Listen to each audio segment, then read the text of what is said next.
Hello, my name is Chad Brown. I'm the founder of Legacy Flow Control. We're based in Midland, Texas. Our phone number is 432-561-8710.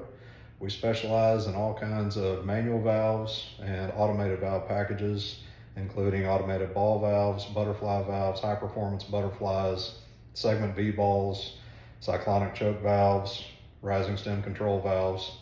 So today we're going to talk about our new actuator line called V-Torque. They have pneumatic, Scotch yoke, rack and pinions, spring return electrics, and also their VTM line, which is a electric actuator available on 24 volt or 120 volt, on off or modulating with a 4 to 20 milliamp. You can get them with battery backup.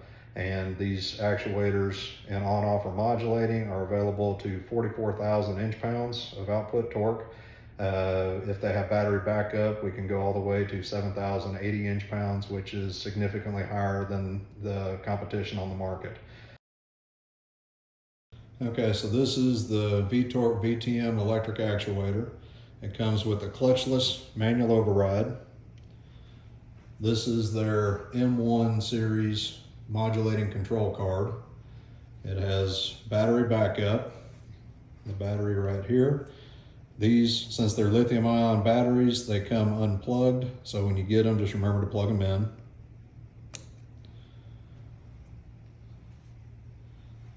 Every one of these actuators comes with 24 volt. Everything inside is 24 volt. This motor is 24 volt, which means it's 100% duty cycle. It can do up to 6,000 starts per hour.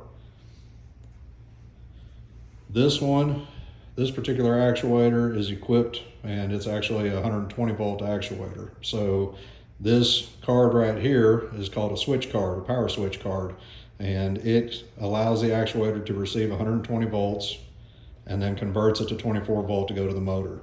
Then you have your terminal block. And right in here, you have your position indicator, you have your potentiometer. You'll notice the potentiometer is all metal, very rigid. This is your heater. So that's the internal of the actuator. This is what the enclosure looks like. It has the part number on it. This is a VTM 450. The 450 is in Newton meters of torque. So this particular actuator is already putting out more than the leading brand on the market. This one is putting out just under 4,000 inch-pounds. The M1 means that it has a positioner card in it to receive 4 to 20 milliamp and feedback. The E means it's 120 volt, and the BB is battery backup. So we're going to get into how to calibrate this thing.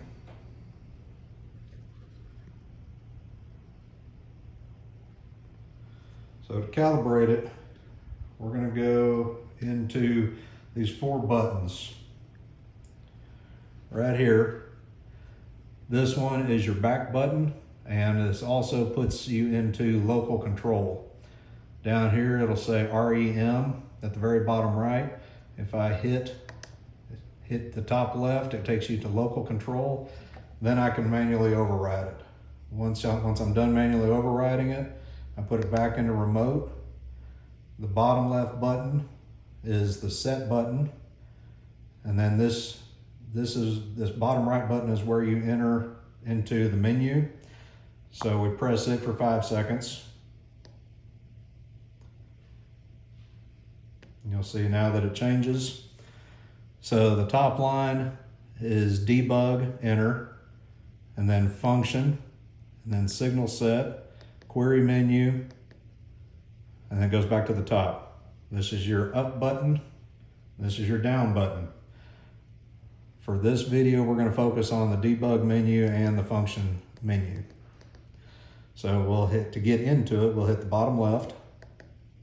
Okay, it says set close. You can see the valve that I've got this on is off just a little bit, so we're gonna change the setting on it. So I'll hit set close, And then down is your clockwise.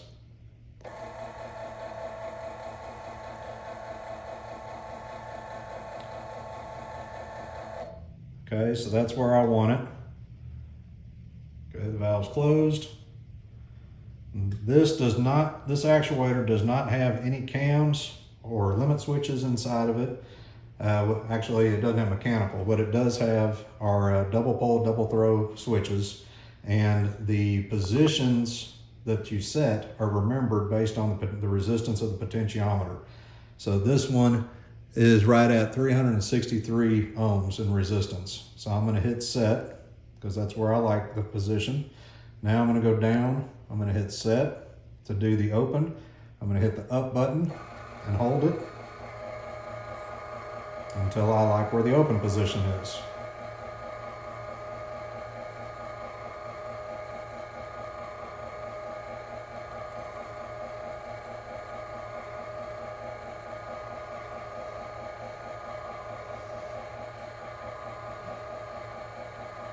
Okay, now the valve is in the open position.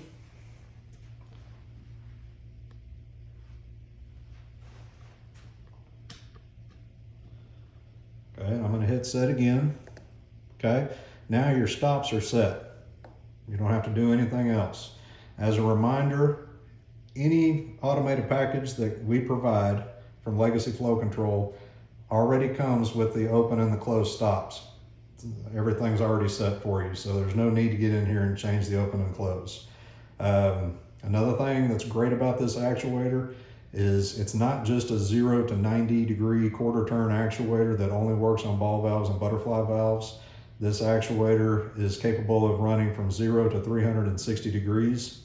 So we can use these on 180 degree or 270 degree cyclonic choke valves. We can use them on ball valves, butterfly valves, and unlike the competition on the market, we don't have to change the potentiometer gears to make this happen.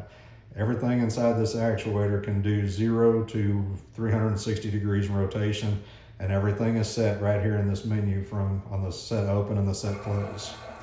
Okay, so I've been talking long enough. It times out, and it's going to drive back to the 0 position because I'll show you in here I've got it set to fail close on loss of signal, and you can see here on my fluke meter I've got no power on the fluke meter, so there's no signal, so it's going closed.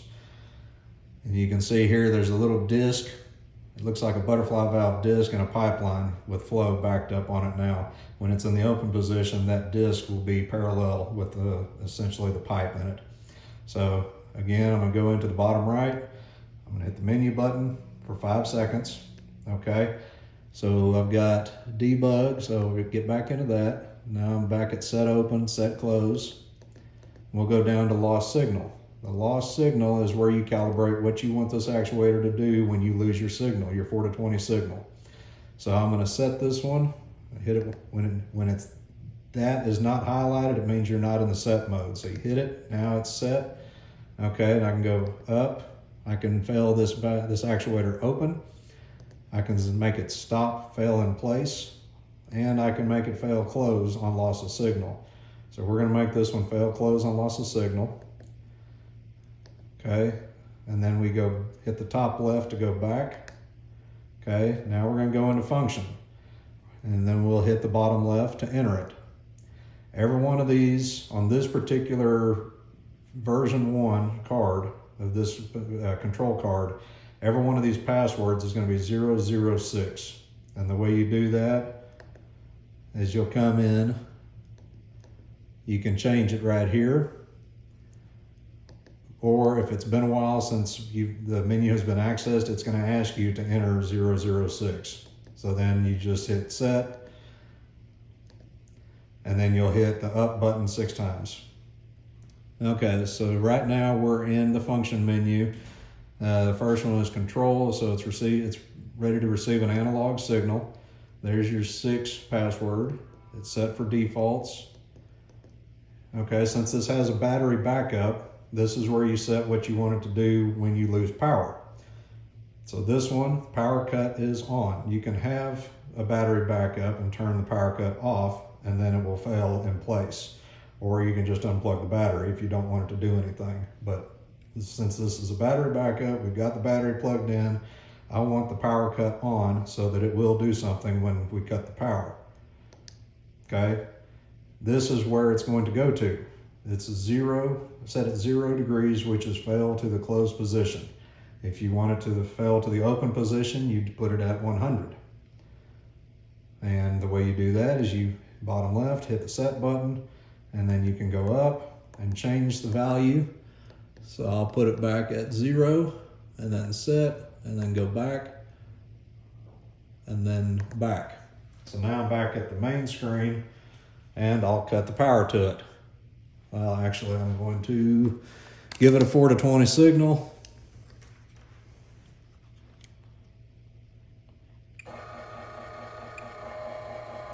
We'll run it halfway.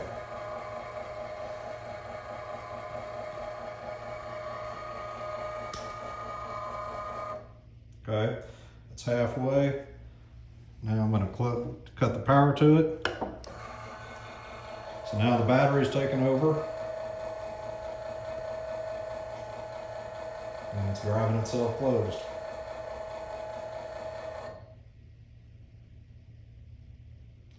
And just a note on the manual override.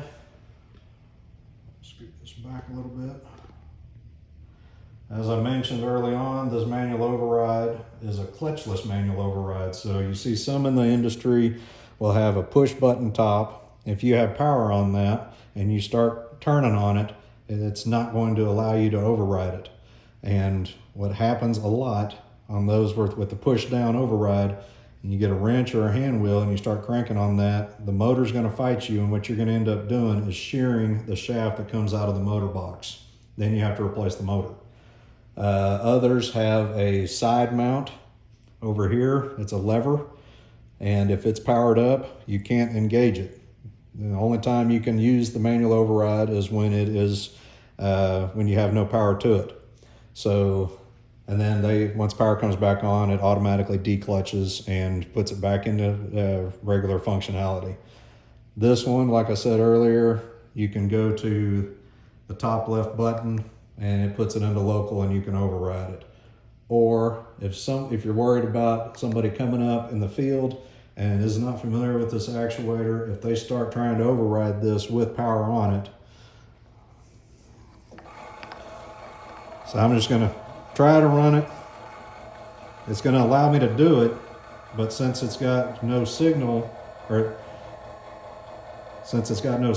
it, it's gonna go back to the closed position. So it just, as you're trying to override it when it's in the remote position to be able to receive a signal, it's just going to kind of fight you. The wheel's going to get a little tight, but somebody can stand there and keep doing it, and they're going to realize that they're not achieving anything. So then they have to come in, take the lid off, and hit the local button. And that's pretty much the calibration settings. So that's the new V-Torque VTM electric actuator. It puts out up to 7,080 inch-pounds with a battery backup. You can get it on, off, or modulating. If you don't need the battery backup, this actuator can go all the way to just over 44,000 inch-pounds. It has a clutchless manual override, so you're not going to break it when you try to override it with power on it. You can actually engage the manual override when it has power on it, if you ever need to. It can take a 4 to 20 milliamp signal. You can, with the M1 card, if it has an on-off card, which we'll get into in another video, we'll show you how to calibrate the on-off card. They use dry contacts or discrete controls. So if you need any assistance on sizing any valve automation packages, you want to take a more detailed look at this actuator, call us for a demo, call us for sizing or for quotes. The phone number is 432-561-8710. So give us a call and we'd love to help you.